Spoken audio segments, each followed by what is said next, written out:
আসসালামু আলাইকুম। দেখেন এখানে পদের নাম হচ্ছে ক্যাডেট সাব ইন্সপেক্টর নিরোৎস পদ। আজকে এই ভিডিওর মধ্যে আলোচনা করব আপনি কিভাবে একজন সাব ইন্সপেক্টর পদে আবেদন করবেন এবং আপনার যোগ্যতা কি লাগবে, আপনার লেখাপড়ার যোগ্যতা কি লাগবে, আপনার দক্ষতা কি লাগবে, আপনার অভিজ্ঞতা কি লাগবে এবং আপনার বয়স কত লাগবে, আবেদন কবে শেষ কবে শুরু কবে, এই যাবতীয় তথ্যগুলো আজকে আমি আপনাদের সামনে উপস্থাপন করব। ভিডিওটি কন্টিনিউ করবেন এবং আপনি যদি আমার নতুন হয়ে থাকেন আমার চ্যানেলে অবশ্যই চ্যানেলকে সাবস্ক্রাইব করে রাখবেন নিত্য নতুন ভিডিও পেতে। তো চলেন আমরা শুরু করছি। দেখেন পদের নাম হচ্ছে ক্যাডেট সাব ইন্সপেক্টর নিরোৎস। এখানে দেখেন বয়সসীমা আপনার বয়সসীমা থেকে 19 বছর থেকে 27 বছর পর্যন্ত আপনার বয়স থাকতে হবে। 27 বছর একদিন হলে কিন্তু আপনি এর মধ্যে আবেদন করতে পারবেন না সাব ইন্সপেক্টর পদে।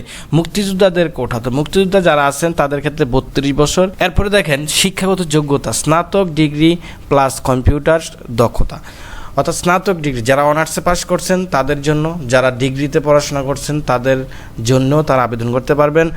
এখন সাথে কিন্তু কম্পিউটারের একটা দক্ষতা লাগবে, অর্থাৎ কম্পিউটারের একটা সার্টিফিকেট লাগবে। সেটা আপনি 6 মাসের কোর্স ধারী অথবা আপনার কম্পিউটারে যে দক্ষতা অর্জন করছেন সেই সার্টিফিকেট আপনার লাগবে। এই হচ্ছে শিক্ষাগত যোগ্যতা। তারপরে দেখেন বৈবাহিক অবস্থা বলতে আপনি অবশ্যই অবিবাহিত হতে হবে।